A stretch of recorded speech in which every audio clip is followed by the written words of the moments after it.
Hello, everyone out there in Tampa Bay and beyond. This is James Knowles coming at you for the RBLR Sports podcast. I am here tonight to cover the Rowdies on a Tuesday evening with a lot to talk about. We've got a game to review, a game to preview, but in fact, I think possibly the biggest story is going to be something that is later on when we get to the extra time segment, because there is news related to the Rowdies front office.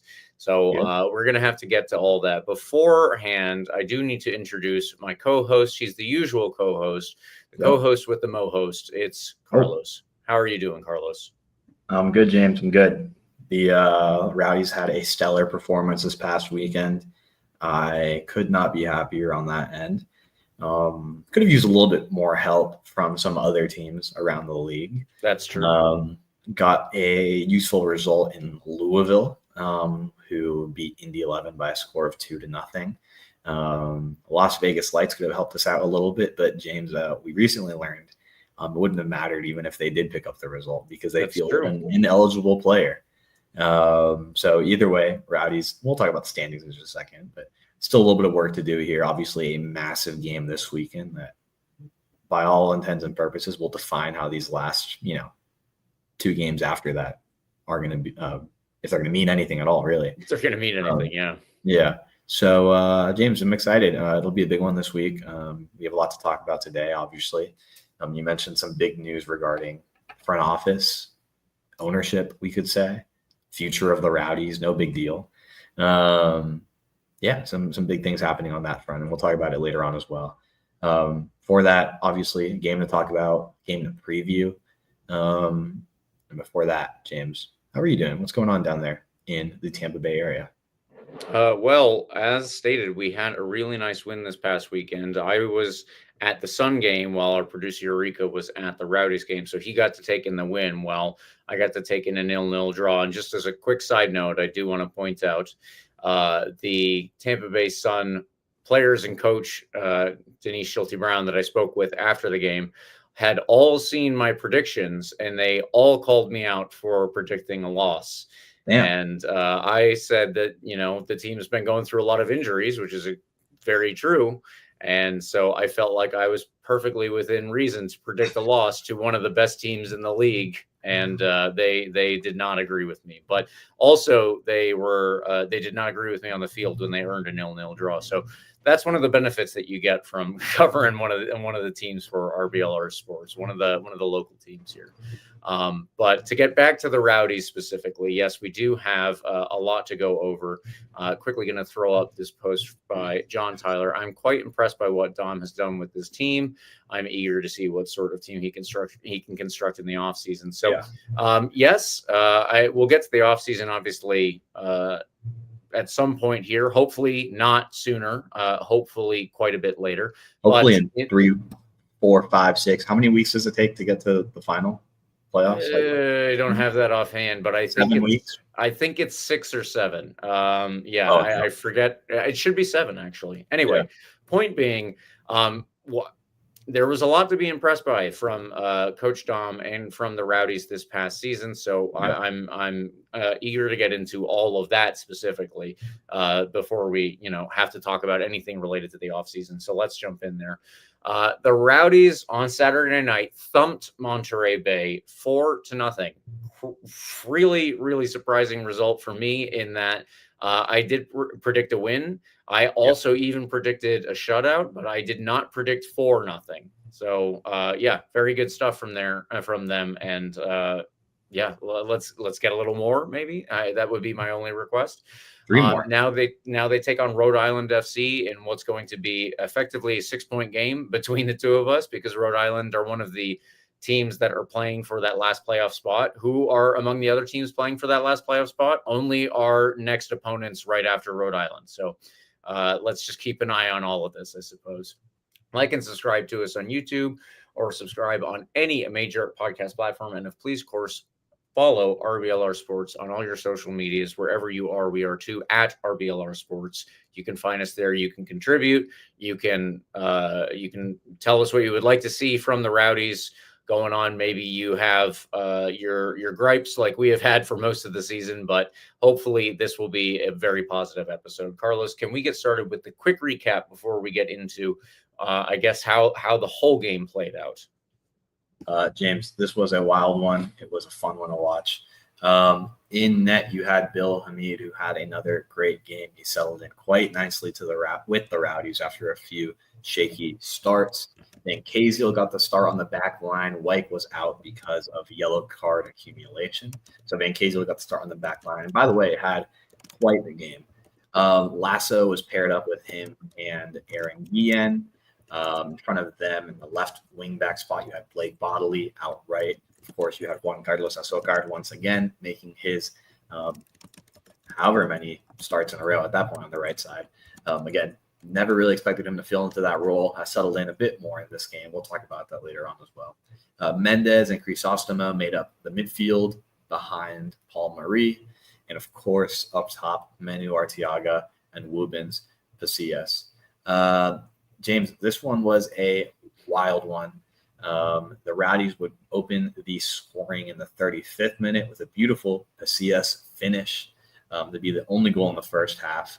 Rowdies would go up 1-0 going into halftime in a game, or in the first half in particular, where it certainly felt like they dominated and could have scored more than just that one goal.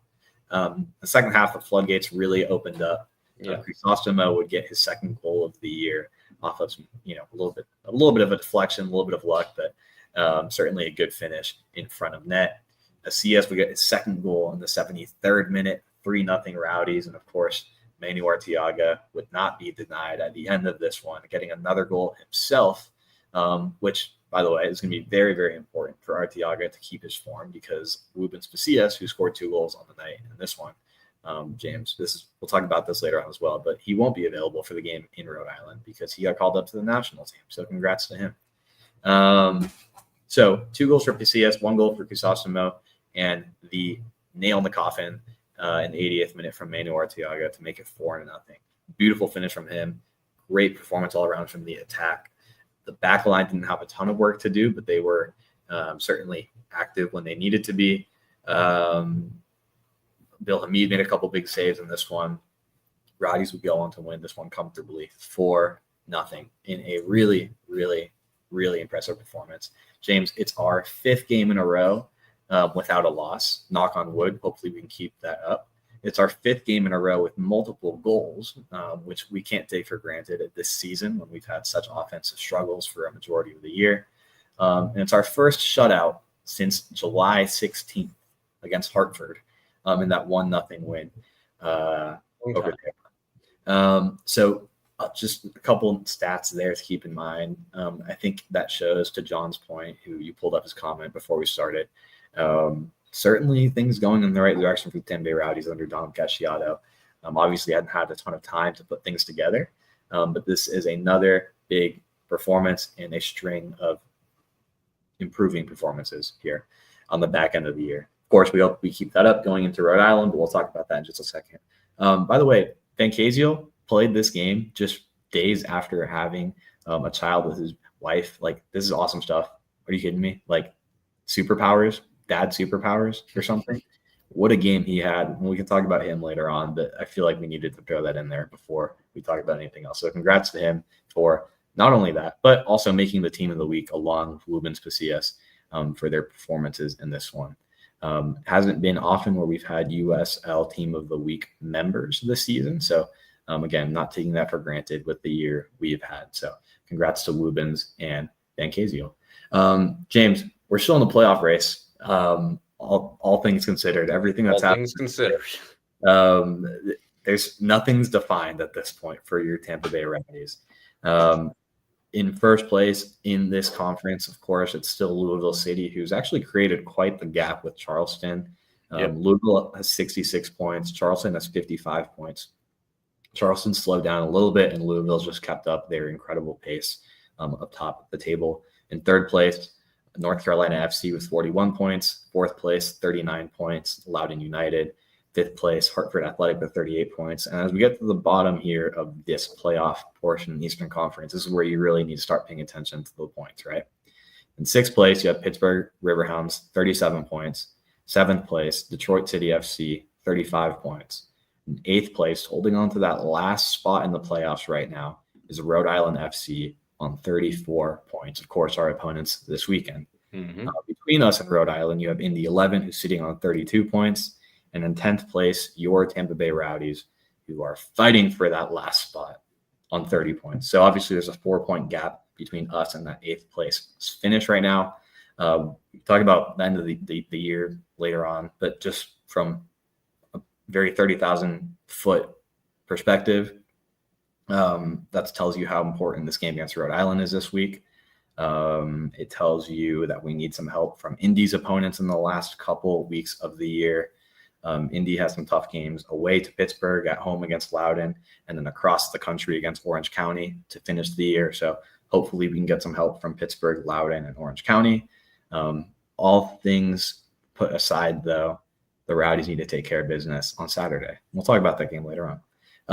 James, out west, still some interesting stuff happening over there. FC Tulsa's in first place with 50 points. Sacramento in second place, 44. New Mexico United with 43 points in third place. El Paso with 37 points in fourth place, tied with San Antonio, who's also on 37 points with a game in hand. Again, it's tight over there. It's tight, especially on the bottom of that playoff portion of the table. Seventh place has 34 points, Colorado Springs. Eighth place, Phoenix Rising on 33 points. Ninth place, Orange County is playing for their playoff lives on 31 points. There's room for a lot of movement between that 7th and 10th place part of the table, just like in the East. So, like I've said in the last several weeks, lots of good soccer happening around the USL. Every game matters, especially, like I said, in that middle portion, bottom part of the playoffs of the table. It's going to be really, really exciting soccer. Might not be good for your heart rate if you're a Rowdies fan or a fan of any of these teams fighting for this playoff spot. Let's keep an eye on everything happening around the USL, but of course, let's focus in on the Tampa Bay Rowdies right now. James, let's jump into the game we just played this weekend. 4-0 performance. I think it merits a good discussion here. First of all, there's a note here. Opening question. Do we need more players to have babies before games? Because Thomas Van Kaziel played out of his mind here. An incredible defensive performance, showed up every time he needed to be there. Off of the dome, I can recall one particular Monterrey Bay chance. That was a beautiful counterattack. They did everything right. And Van Kaziel sprints down the field, catches up, and cuts off the shooting lane there. He had an incredible game, even got up the field, made some good passes. James, first of all, do more players need to have babies before the game? But second of all, talk to me about that Van Kaziel performance. What do you think about him today for that weekend?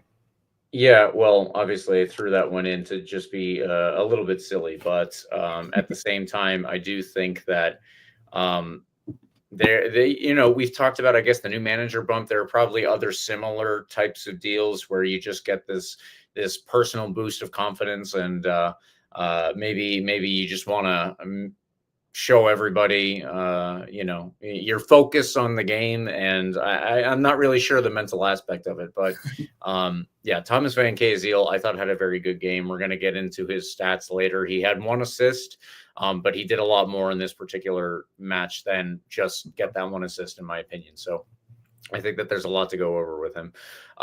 However, Carlos, his whole match, his whole performance leads me into my bigger point for this game. So 4-0, I think that, if I'm being perfectly honest, I think 4-0 is a little flattering for the Rowdies. I think there are 2 goals in this game that you really only score in instances where you are hyped up on confidence, where you are already feeling yourself, you're already feeling good.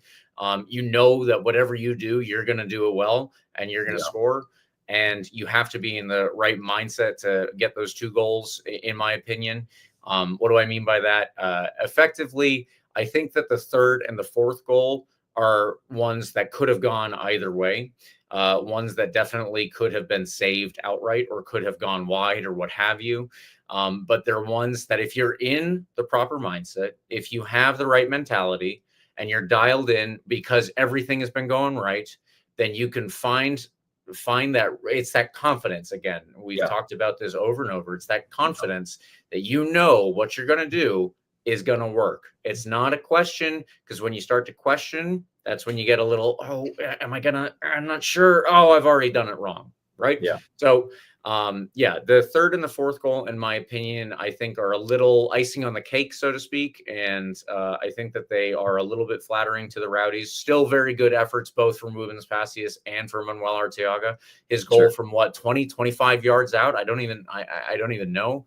But putting that through the defender's legs and past the goalkeeper into the far side netting, that's pretty good from him. So like I said, though, I think that those are goals that you're going to score most often when you're already feeling yourself and you're in your groove.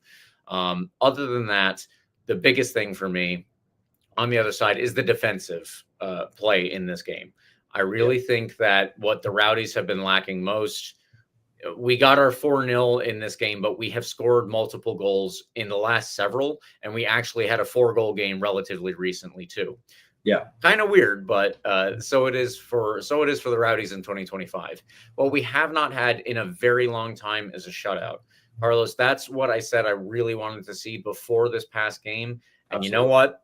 It was partly down to Thomas Van Kaziel, but obviously it was partly down to his partners at the back, I suppose. Forrest Lasso, Aaron Guillen, the other players who play in front of them obviously do have a role still. So I'm very happy with the way that we played this game defensively, especially. Monterey Bay is not a high-scoring team. We pointed that out. So you can caveat this to death if you really want, but I'm going to take it as positively as possible, and I'm going to say that the Rowdies earned this result. They definitely earned 3 points out of this one, but what they really earned for me was a shutout, and I'm so happy to see that. Bill Hamid has been good for the most part when he's been playing for the Rowdies. A couple shaky bits here and there, and we have given up goals that I would probably say he should save in certain moments. To be sure, absolutely, but. I also think that he is a very experienced goalkeeper, and he knows what to do in situations to keep his team on the right level head. And I think that he did that. I think that he did that here. The other players at the back, Forrest Lasso, Aaron Guillen, obviously have a ton of experience at this level. Thomas Van Kaziel also has quite a bit of experience. He's just not usually as frequent a starter, I guess, as he has been throughout 2025. So it's not like we're relying on bad players. I just think that for whatever reason, for the past couple of weeks, they have had a tough time all putting it together. To see it really work out in their favor and hopefully give them that boost of confidence that they had, obviously, that we could all see, in my opinion, within this game. If you take that and you carry it out, you build on it over the course of this week during training, and then you get into this game against Rhode Island, and you have the right mentality, you can deal with the fact that they play on turf. You can deal with the fact that they're going to have a good fan base. All of that stuff becomes more fodder than it will be something that weighs you down. I haven't really gotten into the nitty gritty of different items in this game, but my overall takeaway, really, really love the shutout.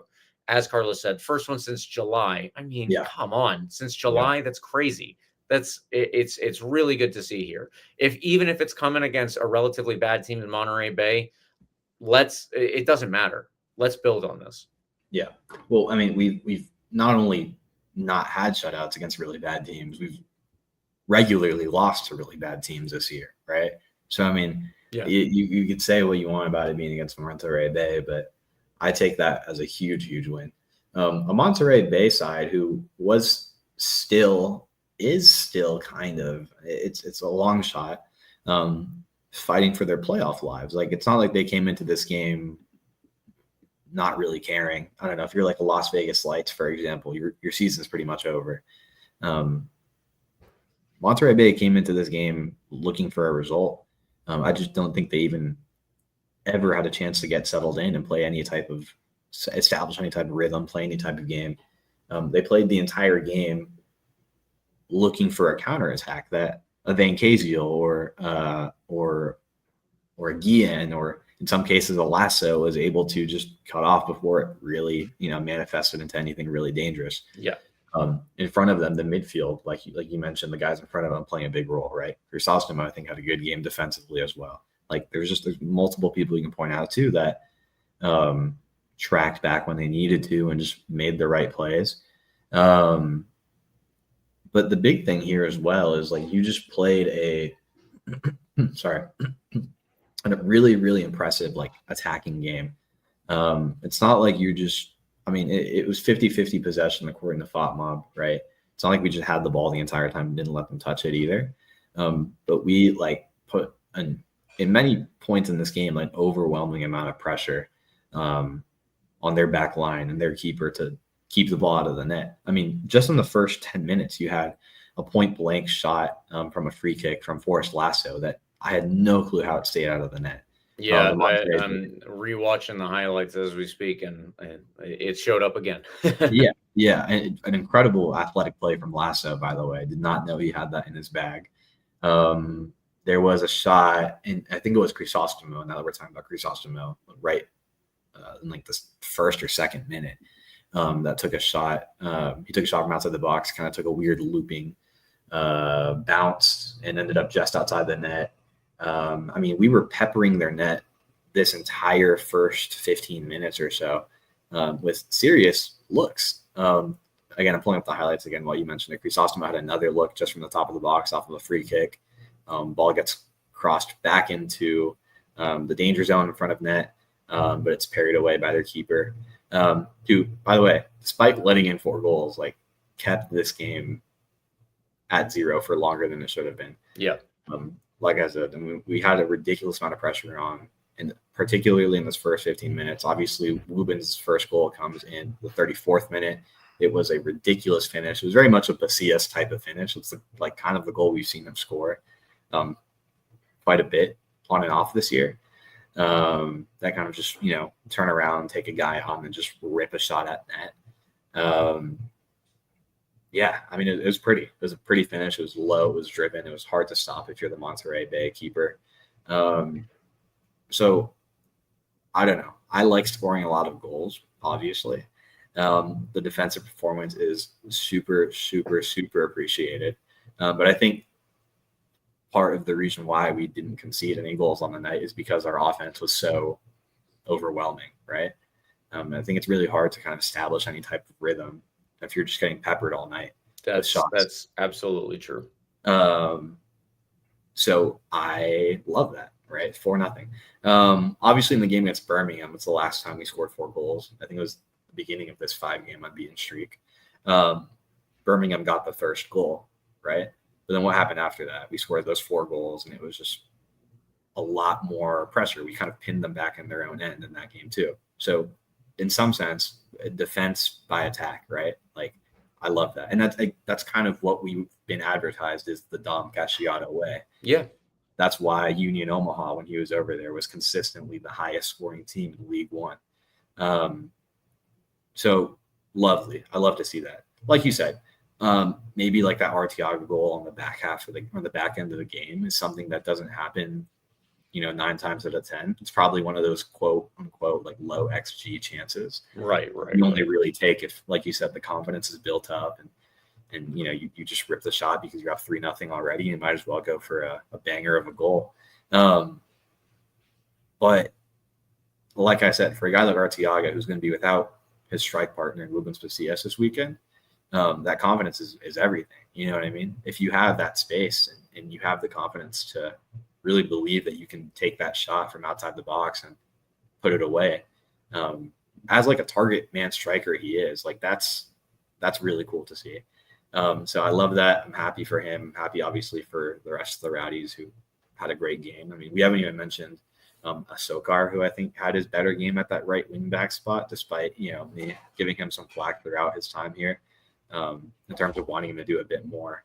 But like, I can't really point to a player in this game who had a bad game, right? Mm-hmm. We've mentioned Mendez several times throughout the last few weeks. I thought he was solid throughout the game, helped create a lot of the kind of penetration through the Monterrey back line. It was perfect, James. Like, it was a perfect game. Um, I think you rightly asked the question in our notes here of how do we sustain this going forward? Like what did we do here that we can consistently take into the last 3 games of the year, right? And like I said, I think it's unfortunate that Woobs gets called up to the national team like right when it feels like he's playing his best soccer for the Rowdies. I mean, you never want to say it's unfortunate that he was called up to the national team, but from a selfish Rowdies fan perspective, that's my initial feeling. My second feeling is that's awesome that he got called up to the national team, of course, like congrats to him. But thinking about the game this weekend, right, that's something I think we'll be missing a little bit of top. But so you take him out of the equation. What else did you see in this game, James, that we can point to and say, this is something that we need to try to consistently do next week and the week after that and the week after that, hopefully all the way through a deep playoff run? Would you see in this game? Yeah, that's obviously the big question, right? The players available, you already talked about one. Lawrence Wyke will be returning next week because he was out due to a suspension for yellow cards. So we will have him back. Does he move back into the starting 11? I'm not sure at this point. Danny Crisostomo and Alex Mendez, that's not the central midfield partnership, I guess, that I necessarily would have expected to shine as brightly as they did, and they have. So I guess in that sense, you could probably go with don't try to fix something that's already, or don't try to break something that's already fixed, and leave that one be if you want to. It's pretty good here. I'm not sure, again, I'm not sure the difference between, and personally, I guess it would be better to have more information to dive into specifically the differences here between Monterey Bay and other teams. Monterey Bay, they're just not going to create as many chances as Loudoun United, let's say, who we played the week before. So it's difficult to compare them, but yeah, I think that we had a lot of. I think that one thing that you already pointed to is a large difference here, and that is that I think we're putting them under a lot of pressure whenever we had the ball and we were trying to get forward relatively quickly. You could also say this goes into something that I think the Rowdies did a lot more. Probably in a different era, and I don't know that they have been doing it as much this year, but it's kind of similar to the game plan where you want to win the ball as close to the opposition goal as possible. So that would be pressing out of possession effectively. And the Rowdies did that here. I don't think that was necessarily the reason for any one of our goals, going back and trying to think through them again. But it's really, we didn't give Monterey Bay the space to breathe, even when we weren't right down their throats, because they had the ball at their defensive line on their 18-yard box, something like that.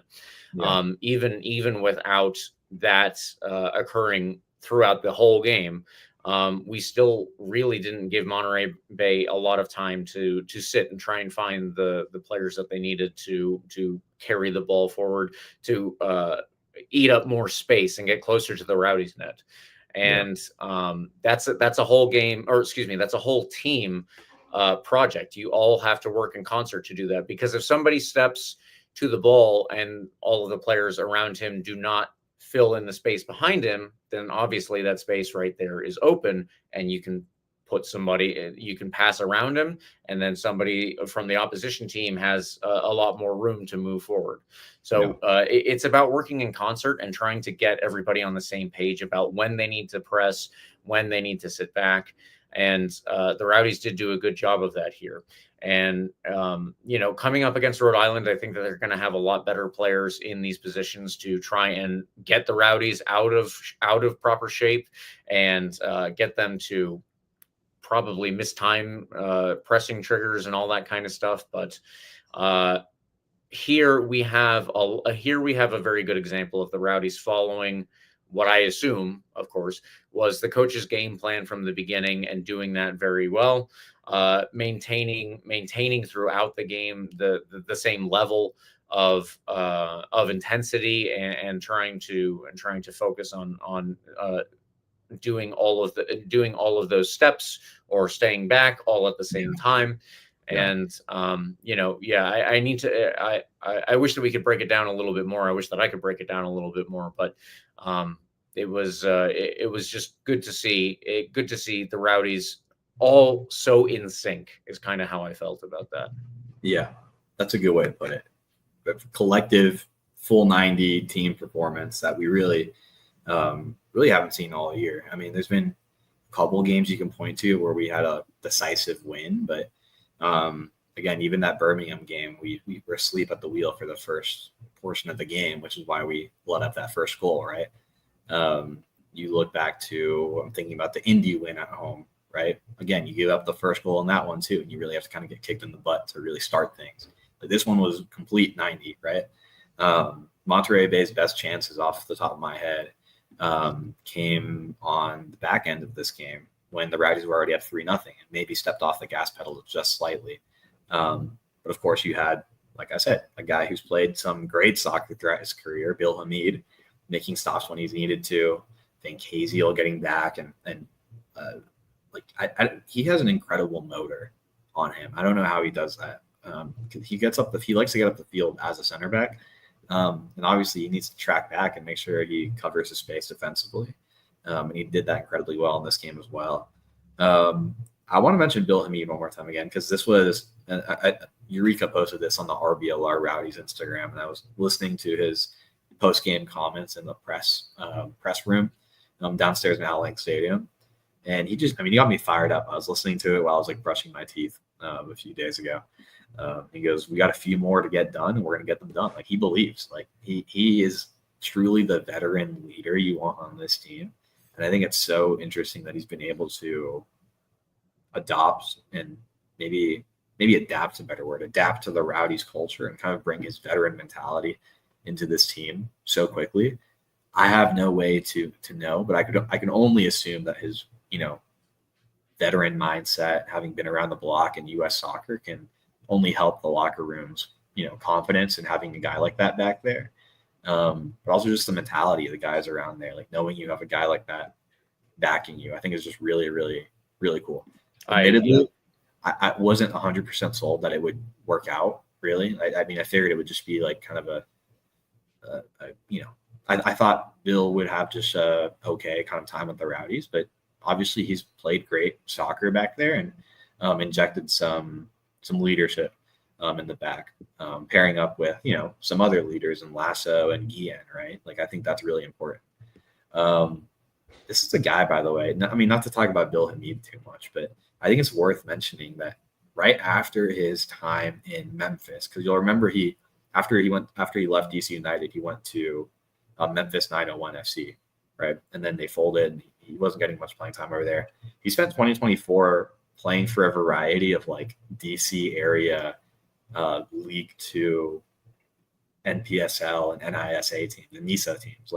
The guy spent the entirety of 2024 playing for Northern Virginia FC, Virginia Dream, who I went to see a game, one of their games this past summer. Maryland Bobcats in the world-class Premier Elite League is what this says. I thought they were in NISA, but I guess not. That's crazy, right? Am I the only one that thinks that's crazy? That's not something that's been talked about much. He went from that to playing some okay soccer in Miami. And then all of a sudden has a really, really important leadership role with the Tampa Bay Rowdies, who, not to toot our own horn, but is a pretty big brand in the world of lower league soccer and, of course, American soccer generally. So I think Bill's career path in this last couple of years is really interesting. And I'd love to sit down with him and talk about his time playing in, DMV area, DC, Maryland, Virginia area, semi-pro soccer. I think that's fascinating. Making that jump to that, and then, of course, making the jump back into pro soccer. So interesting to me. So Bill Hamid, thank you. Great performance once again, but I think he's just a part of what, like we've said, is an overall great performance from everybody on the team in this one. James, the subs that came in this matchup were pretty late in the game, actually. I'm not surprised that we kept all the guys on the field as long as they were. especially with, the 3-0 lead we had by the 70th minute. Joey Skinner, Charlie Sharp, Nick Moon, Alex Rodriguez all come in the 90th minute to give some of the guys a break. Luis Alvarez came in the 78th minute. He was the first sub after the 3-0 lead. So I think that was interesting that we just kind of hold on to those subs for so late after having that big lead. But I don't mind building the confidence of what will presumably be your starters going into this weekend's game against Rhode Island. So, yeah, I'm happy. By the way, Nick Moon came in as a sub off the bench in the 90th minute. That's an interesting note. He's been injured on and off throughout the year. Good to know there's some depth back there to presumably support Juan Carlos Azócar on the right wing back spot. If, of course, Juan Carlos keeps that starting spot and Nick Moon is still coming back from injury. Like you said, I'm not sure if Casciata wants to fix something that's not broken, right? So we'll see what that lineup looks like on Saturday. I'll save my question. I think there's a question to talk about here about who or how we adjust to a Wubens-less squad this weekend and what that looks like. So, James, I'll tee up that question for you for when we get into the preview. If you'd like, we'll save it for that. But I think it'll be really interesting to see what we do without Wubens, kind of how we line up. I think we have a couple options, but like I said, we'll save it for in 5 or so minutes from now. Thanks, John, for dropping the comments in here earlier today. If you're listening to this live on Twitter or YouTube or wherever you're listening to it, follow us on wherever you're listening to it, of course. But, of course, be sure to drop any comments. Tell us what you thought about this game. And, of course, what you're thinking about this game coming up against Rhode Island FC. James, anything else to talk about in this game? Have we talked this one to death?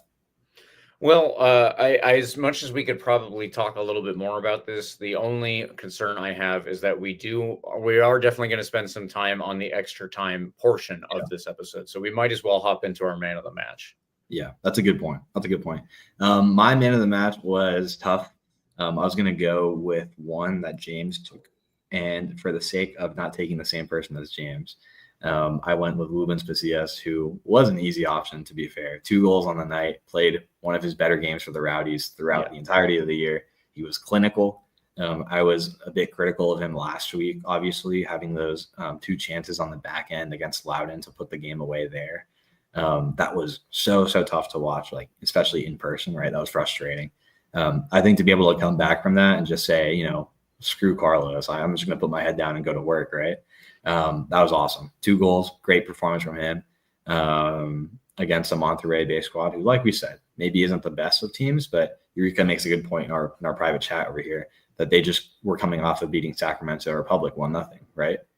Sacramento Republic, who is in second place in the West, and of course made it to the final and just lost in the final of the Jägermeister Cup. So they just beat a really great Sacramento squad, and were handed a really, really thorough thrashing by Wubens Pasillas and the Tampa Bay Rowdies. So congrats to Wubens. Great game. Great job making the team of the week. And we wish him all the best in his Haiti national team experience. I hope he gets some minutes. And I hope we get to see him playing some international soccer this week. Yep, I will be watching for that personally. As everybody knows, I am, especially when it comes to international soccer, a sicko. So moving on to my man of the match, I went with the new father, Thomas Van Kaziel. Not only did he get an assist, which, to be fair, I think a lot of that goal was on Wubens Pasillas, but it was a very nice ball in from Van Kaziel. I think that more than anything, Thomas Van Kaziel's defensive performance in this game was one of the larger contributing factors. I think that he had 8 defensive plays. So, if we look at the other side of things, it's always easy to quantify goals and assists naturally, but there are other things on the other side. You can get recoveries, you can get shot blocks, you can get tackles won, all of that kind of stuff. And he had 8 overall of all of these different categories mixed into one. So 8 defensive plays from Thomas Van Kaziel in as well as a very good night in which he got an assist and recently celebrated becoming a dad. So, Thomas Van Kaziel, man of the match, relatively easy call, that one. So before we move on, liking and subscribing is free, but if you think you might need some new threads coming up for the hopeful playoff run that we've got coming up, you can support our podcast a little bit more by heading over to shop.rblrsports.com, checking out all the designs we've got going on there. There will be a link in the description, or as you can see beneath me on this window, if you are watching us live, there will be a link right there. And there's also a promo code COYR for 10% off of your order. COYR. When you find something you like, not if, but when you find something you like, you can go and get 10% off. All right, Carlos, let's move into the preview. This weekend, we are playing Rhode Island, and we are playing Rhode Island in Rhode Island at their brand new stadium for some reason at 4 p.m. Yep. I guess we got the early show, and the Rowdies will take on one of the closest opponents for us in the playoff race. Carlos, I will hand it over to you. James, this game is, for all intents and purposes, the first final that we'll play in this year. At the beginning of the playoffs, you have to win this one. You mathematically still have a chance if you draw, but obviously with 2 games left, still having that 4-point gap, it gets significantly more complicated. And essentially, no room, no margin for errors on your end. And of course, you're going to need significant help from other teams. It gets complicated, right? The way to give yourself a chance in this one, James, is a win, right? Go out there, get 3 points, put yourself in position to make that playoff spot, close the gap with Rhode Island, make it 1 point. It's a huge, huge game, James. Mathematically, if you lose, you are done. Playoffs are out the window. We can call it a season.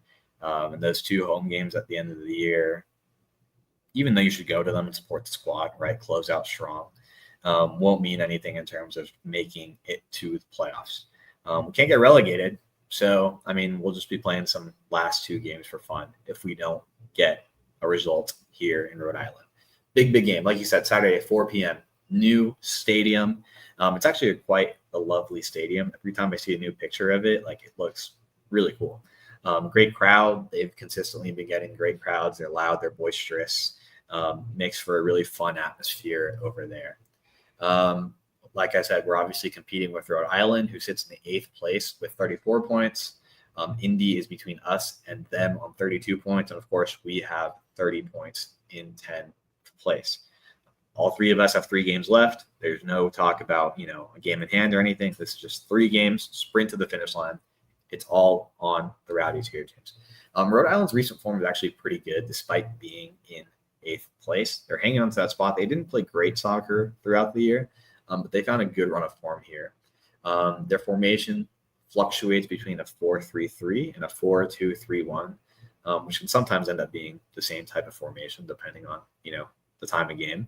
Koke Vegas is a net behind Hugo Bacharach, Karifa Yao, Frank Darcy, wingbacks, Joji. James, I hate doing this part because if it exposes that I don't listen to other USL broadcasts. I watch the Rowdies, Joe Gia, Quizera, Clay Holstad, of course, Mark Ibarra and Zach Erivo will make up portions of that midfield. Those names. And of course, you'll be familiar with Zach Erivo's name, former Tampa Bay Rowdy. Noah Fuson, Joe Brito, and JJ Williams will make up your attacking unit. Again, another former Rowdy, JJ Williams up top. Noah Fuson has played some great soccer this year. I was paying close attention to the Rhode Island game versus Las Vegas game this past Sunday while watching the Bucks game. I had that game on another screen to keep up and rooting for a Las Vegas win. Fuson had a great game in that one. JJ Williams got the last goal of the game here. So, of course, guys who we know are playing good soccer, and the guy we know really well, JJ Williams, still playing good soccer, finding his rhythm at the end of the year here. You mentioned that we could also see Albert Dikwa. Don't think he featured in last week's game, but, of course, a name we know really, really well, USL veteran, savvy goal scorer, big frame. He knows how to get to the net. JJ has 7 goals, while Dikwa and Maxi Rodriguez lead with 3 assists. Of course, Maxi Rodriguez, the former Detroit City legend, making his way over to Rhode Island.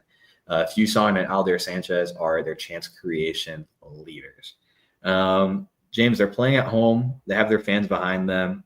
More importantly, I would say arguably more importantly than the atmosphere, I think, is that turf that always seems to be a challenge for the Tampa Bay Rowdies. I believe it's turf, right? Yes. Remember, that's not grass. Yes. So it'll be tough, but there's a certain level of confidence brewing in this Rowdies locker room that I think is undeniable. If you've watched this game, you can see it. If you watch the game against Loudoun, even though we, ultimately ended up in a draw, you could see the fight at the end of the game to get at least the 1 point back, right? After giving up the lead in a matter of 5 minutes or so. There's confidence brewing in this Rowdy squad, James, that I think is incredibly evident and easy to see if you've been watching any of our games. It'll be a big one. Like I said, we'll be without Woobs, but I think there's a couple options we can turn to there. James, tell me, what are you thinking about this game? Not score predictions yet, just reactions. How are you feeling? What are your thoughts? And then maybe we can talk about the Woobens question. Yeah, here's one thing that I do want to point out. Obviously, a lot of players on this team are going to have a pretty good idea of Zach Harivo and JJ Williams' tendencies. They're going to have a pretty good idea of how to defend against, especially JJ Williams as Rhode Island striker. He has 7 goals all year, but he has 5 goals in the league specifically. So I want to point out, Rhode Island, like Monterey Bay, is not necessarily the highest scoring team in this league. That's positive for us as we try to build on the defensive performance from last week. So those are a couple of quick takeaways. If we can kind of try to focus on individual players, that's one thing. But also I want to point out that generally I think Rhode Island will also play in a similar style to us. And I think that they're going to have a lot of importance placed on the wide players and possibly wingbacks. They will switch between units and formations, all that kind of stuff. Obviously, it's not always the same each week. Left wing back Aldair Sanchez is an important player at times for them, but these are things that we kind of know what to do, right? We know if there are wing backs, who's going to be the focal point of these attacks and where they're most likely going to look, and we know again what kind of players are going to play in this system. Is it going to be like Manuel Arteaga and Woobens Passius up top, and then Paul Marie can kind of go where he needs to go to get involved? Or is it going to be JJ Williams as the target man, and you have 2 players underneath him who are trying to step into those half spaces? Regardless, we have played both of those different ways, depending on who we've had on the field over the course of this year. So I think that the Rowdies have a relatively good idea of Rhode Island's system, depending on who's out there. And there will be some surprises, including, of course, the improv. That's a huge portion of the game of soccer, is the improvisation with the ball. But we have a lot of good insight for handling Rhode Island and, again, handling individual players. If that's something that we can do, then that's very positive. Carlos has pointed out in the past how many times have former Rowdies players scored against the Tampa Bay Rowdies in subsequent games.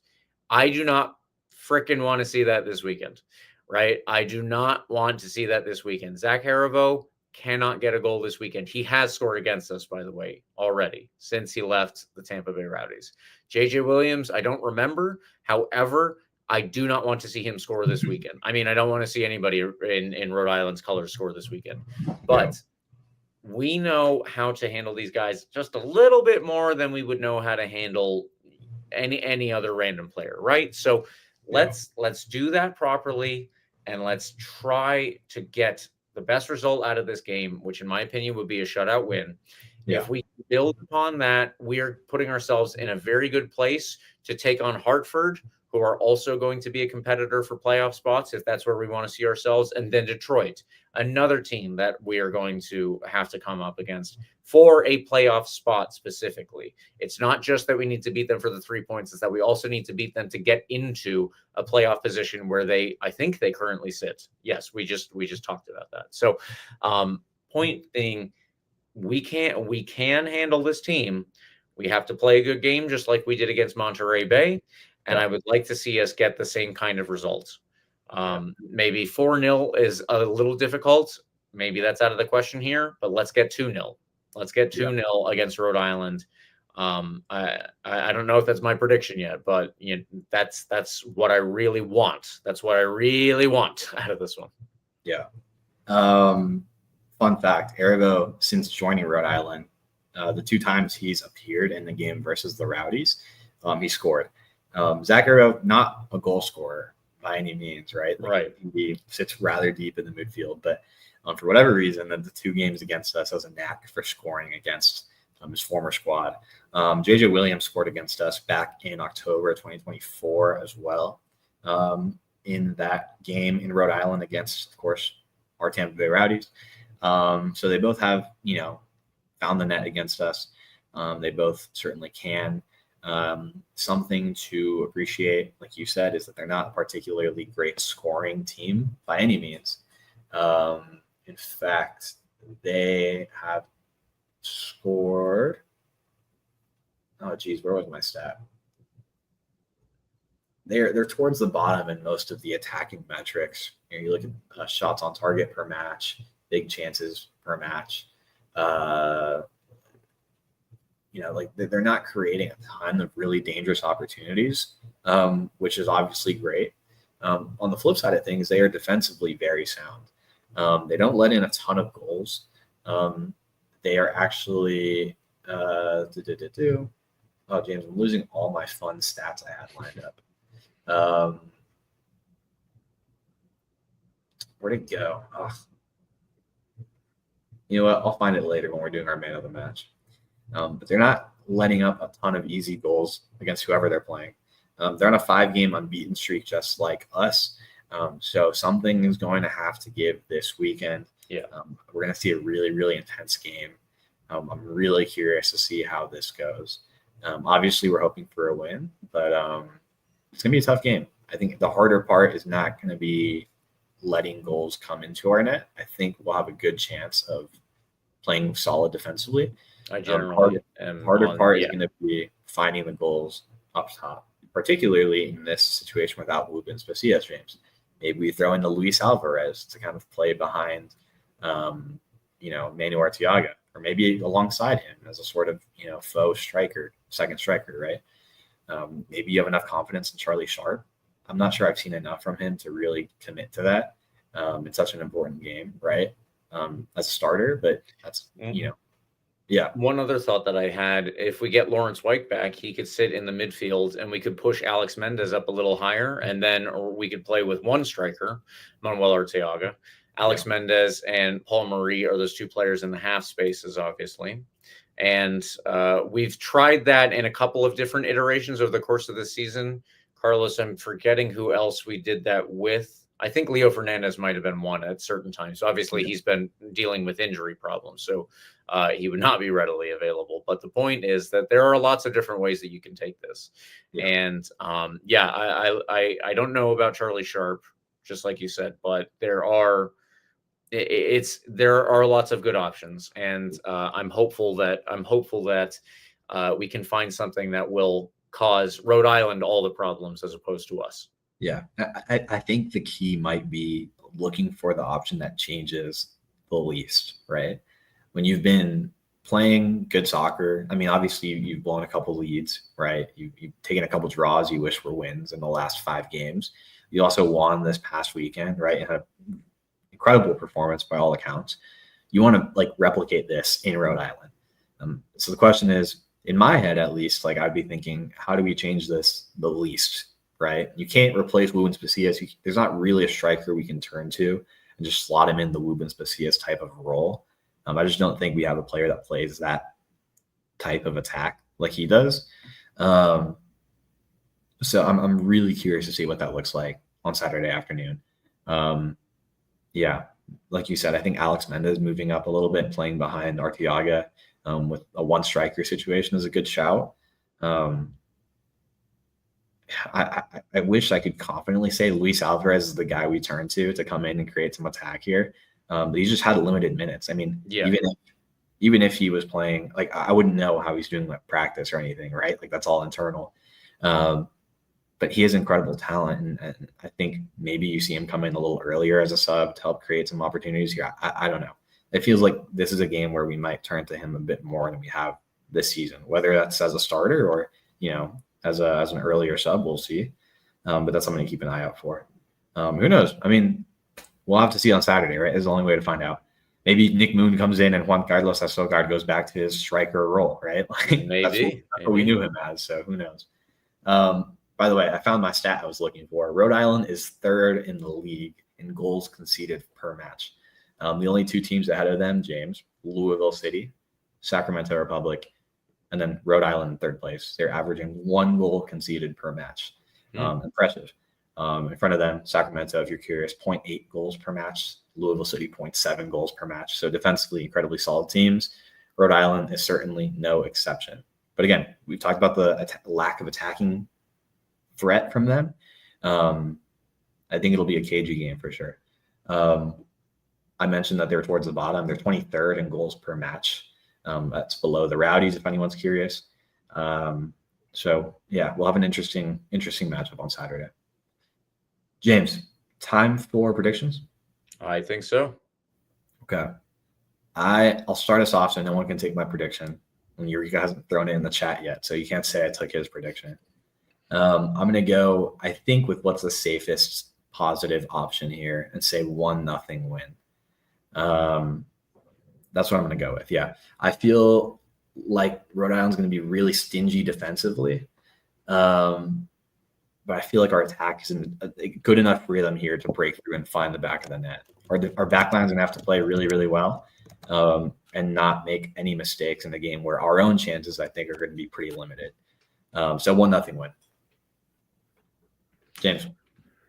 Eureka has joined you in the wins column, predicting 2-1. And, I got to be honest, I was leaning towards 1-0. So where am I leaning now? That's why I got to go Eureka first. Went with 2-1. You went with 1-0. This is going to be a tough one. I don't know. I'm going to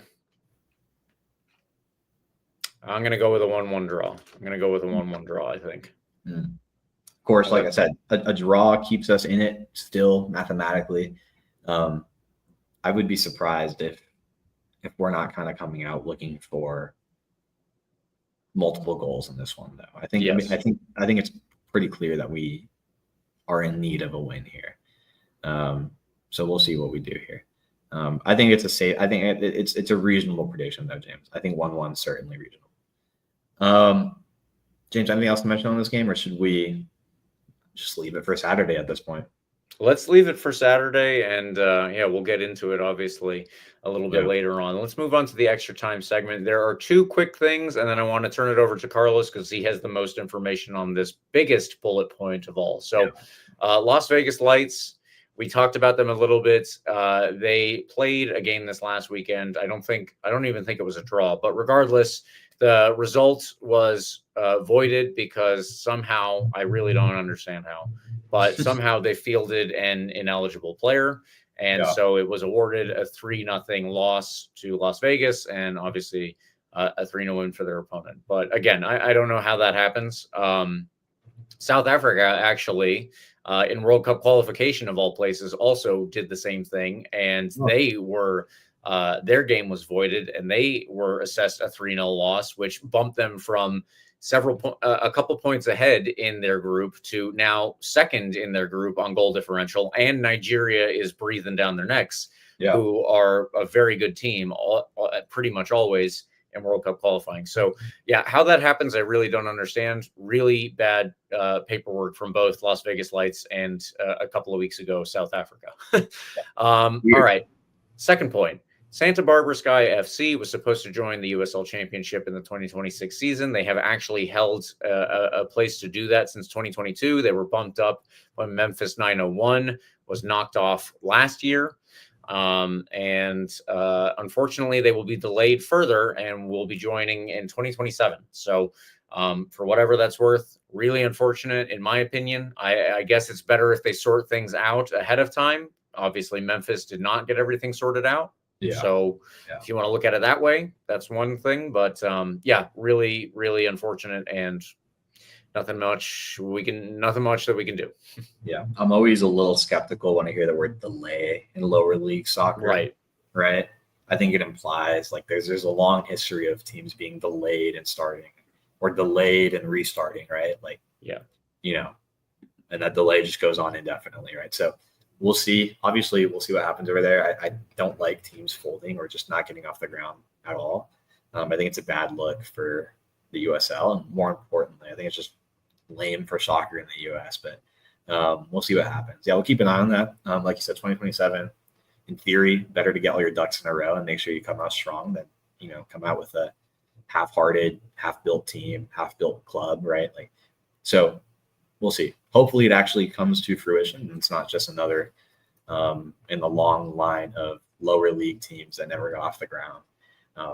I'm thinking about OKC Energy in particular, who never seemed to come back after delaying their restart many years, right? So whatever, we'll see what happens. Tampa Bay Rowdies don't seem like we're going anywhere. Don't take that for granted in the world of lower league soccer. New ownership has taken over officially. And we talked about this last week. The group led by Patrick Zalewski, the Jacksonville real estate guy and developer.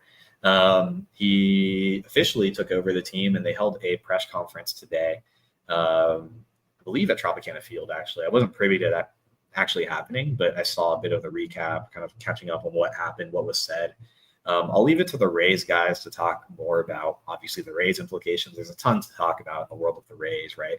They committed to, exploring a new 100-acre development that would include hotels, shopping, kind of like the Atlanta Braves development. If anybody's familiar with baseball, like they basically built up an area around the new stadium, right? Restaurants, hotels, shops, the whole 9 yard. I think that's what they're looking for long term. Short term, they're putting together Tropicana Field for the immediate future. So exciting stuff on the Rays end in theory. I'll leave it, like I said, I'll leave it to RBLR Rays. Be sure to check them out, who do their Rays show weekly as well, to really dive into what that means for the future of the Rays. But by all accounts, exciting stuff for them. Of course, the Rays do own the Rowdies, which means that this is the ownership group that will be working with the Tampa Bay Rowdies going forward, right? Something I've found in the AP News report on this, just a brief mention of the Tampa Bay Rowdies, right? It's not a lot. The Rowdies have rather predictably been on the back burner in all of these discussions, at least in the mainstream media cycles. It's all about the Rays, all about Rays ownership, all about Tropicana Field. Again, rather predictable. But I think something that was maybe a little, what's the word?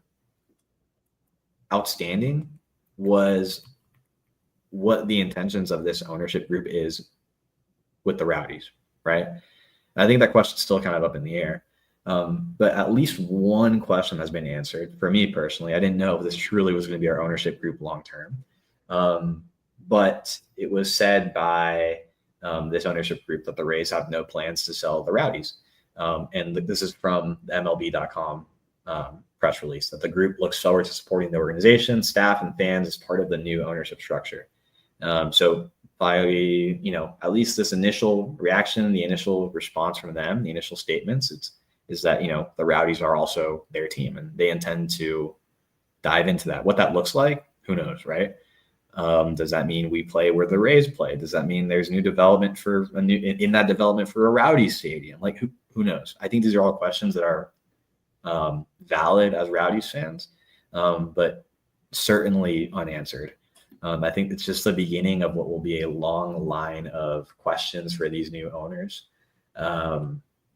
But I think, at least personally, that was something I wanted to highlight, because at least that takes away part of the, what's the word, James? The uncertainty, we could say. This is the ownership group. This is it, right? Like, this is what we're working with. They've said they're not intending on selling the Rowdies. The Rowdies are, theirs as much as the Rays are. So we'll see what that actually looks like. Of course, this is the Zalewski group. It includes, what's this guy's name that I'm talking about, James?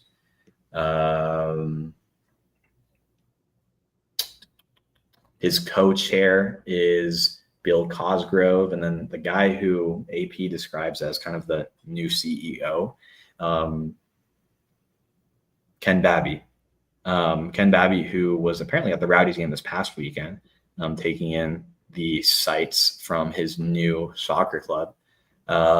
So yeah, I mean, I guess this is the guy we'll kind of have to keep an eye on. Ken Babby, he'll be the guy who seems like kind of focuses on the day-to-day operations of the Rays and the Rowdies. So I don't know. I think there's a lot of unanswered questions, but if there's a name you want to keep an eye on for things that'll be happening, right? Questions that'll be answered, it might be Ken Babby. So we'll keep an eye on him. James, he actually also owns the Jacksonville Jumbo Shrimp, an incredibly named minor league baseball team, and the AA Akron Rubber Ducks, another incredibly named minor league baseball team. So has a grasp on sports. Apparently he is involved in minor league baseball on two fronts. I'm curious what that means for the Rowdies, if he kind of takes a minor league baseball approach to the Rowdies and starts adopting all these like random, promotionals that seem to characterize minor league baseball. I don't know. It's up in the air. I'm just spitballing now, but yeah, that's it. I mean, I hope that answers at least the one question of, is this actually our ownership group? I know a lot of people were talking about this, so maybe you already heard about this, but I think it's really, really worth mentioning now, and keeping an eye on what that means for the Rowdies in the near and distant future. James, this is really interesting. Immediate reaction? Anything you felt seeing this kind of stuff come out today? I mean, I'm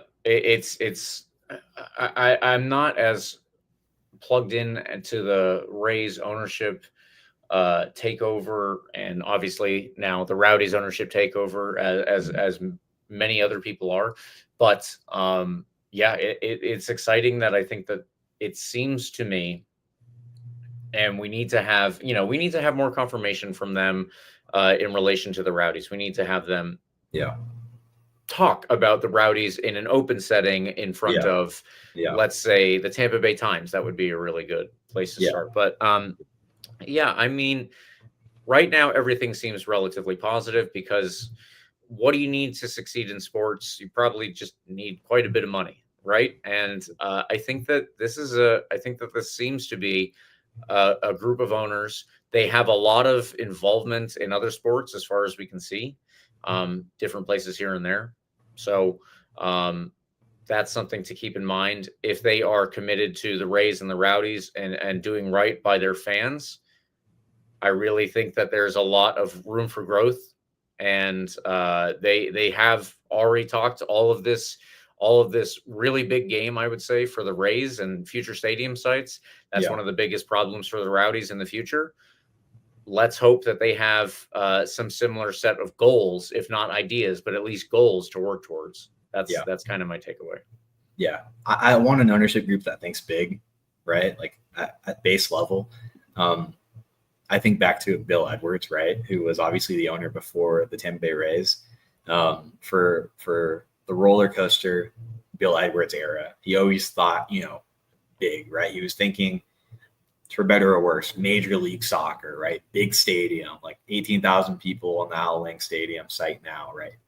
Redeveloped stadium, renovated, a whole new stand. Like, I can appreciate thinking just big like that, right?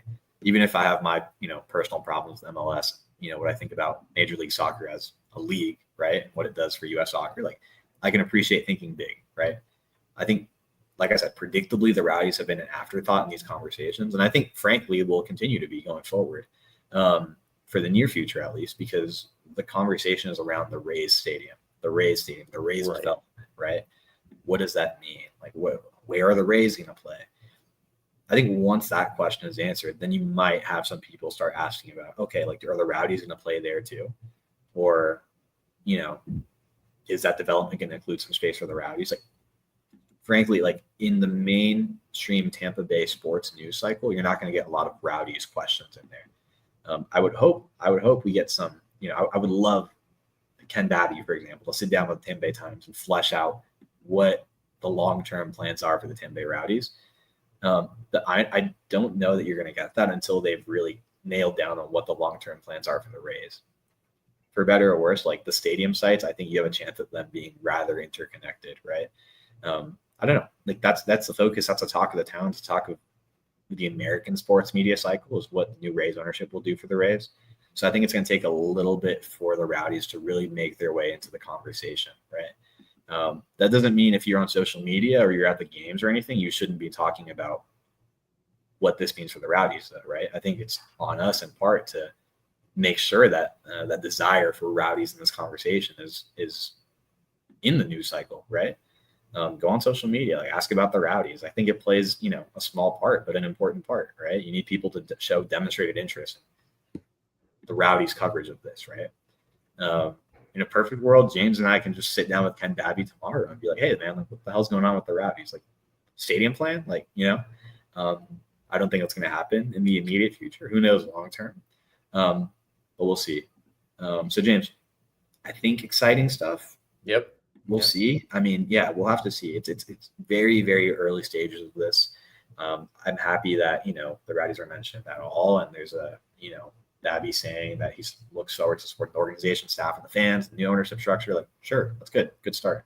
We'll see what that means long term. Hopefully we get some Rowdies conversations in these news cycles and start to get some questions answered. But like I said, if you're listening to this, if you're at the Rowdies game on Saturday, ask the questions, right? I mean, make sure it's in the conversation. People around you in social media, right? If you see Rowdies front office staff, maybe they, just ask some questions. I think it's fair. James, one more thing I'll mention here is the quote robust group of limited partners with deep connections to the Tampa Bay region. Okay. We have also the ownership group. There's a ton of them. You can find this on MLB.com as well as all across social media. It's been posted around. There's a long list of limited partners who are joining this ownership group as well. The one that stands out off the bat is Shane Battier, random NBA, well, not random, NBA basketball player who I don't know of any connections with the Tampa Bay area, but apparently is joining this ownership group as a limited partner. A bunch of other folks. You'll remember the Morgan Auto Group being a sponsor of the Tampa Bay Rowdies. The Morgan Auto Group, Larry and Brett Morgan, they are joining this ownership group as limited partners as well. And the one that stood out, James, the one that we took note of just a little bit ago was the Friedkin family. Does that name ring a bell to you, James? It did not at first, so I'm gonna have to let you bring in our input from intrepid producer Eureka here. The Friedkin family. If you're tuned in to soccer more widely, you might have heard this name before. This is a family that is owns the what is this called? The Friedkin Group. Dan Friedkin is the CEO of the Friedkin Group, and he's the freaking owner of Everton FC, and the owner of AS Roma, of course, of the Serie A in Italy. He knows a thing or two about soccer, apparently. I had no inkling of this being on the radar. If nothing else, I don't know what this means for the Rowdies, obviously. He's in the ownership group as a limited partner, but I think it's pretty interesting that we have what is a big name in the global soccer world involved with the Rays / Rowdies ownership group. I'm sure he has, a vested interest in the Rays, obviously. But I would hope his apparent maybe passion, love, interest in soccer, business interest in soccer, certainly will translate to the Rowdies as well. I think it's just a really, really interesting name to keep an eye on here. By the way, Georgetown alum, shout out Georgetown. So yeah, we'll see what that means. But I think this was probably the most interesting name that pops up in this limited partners list that I've been seeing going around. The Friedkins created a sports ownership group called Pursuit Sports earlier this year. So maybe this is part of a broader venture to get involved in small parts across, across sports generally. Maybe they're just owning to own, but I would hope personally that would indicate a more specific desire to get involved with the Rowdies. Hopefully financially, right? Like on a broader level. Like I would love some investment in this club. So James, there's plenty of other names here that you would maybe know if you're in the area. There's some lawyers, there's some business people, there's some healthcare folks, like business people, right? But those are some names that stuck out just kind of like a sore thumb. Anything else to add on this, James? This is really interesting. I think I've given it all that all the information that I know anyway. Yeah. That's it. Who knows what's going to happen with the Rowdies, James? I mean, it seems like good stuff, but specifics TBD. Yeah. James, we've been talking for an hour and 20 minutes at this point. I think we can start to wrap it up. There's been a lot to talk about today. I mean, what a game this past weekend, huge game this upcoming weekend. Of course, this stuff with the new owners. I'm curious to see what this is going to look like long term. I'm excited. We can start to wrap it up, James. That sound good? That works. Follow RBLR Sports on Instagram, Twitter, Facebook, Threads, anywhere you're on social media. You can follow us at RBLR Sports. You can follow me at CarlosTPA10 on Twitter. James, where can folks follow you? I am also mostly on Twitter at RBLR James K. You threw me off, Carlos. You can use hashtag AskRBLR to get your questions, your comments, your concerns on the podcast. Like and subscribe to the podcast on all the platforms: Spotify, Apple, Google Podcasts, Smoke Signals. Like, you'll get your podcast. You'll find this podcast wherever you can listen to anything. I don't know. YouTube, if you want to see our faces. James, lots to talk about today. Lots to talk about. Hopefully next week we're talking about a revitalized Rowdy season and a chance at playoffs. James, take us home. Come on, you Rowdies.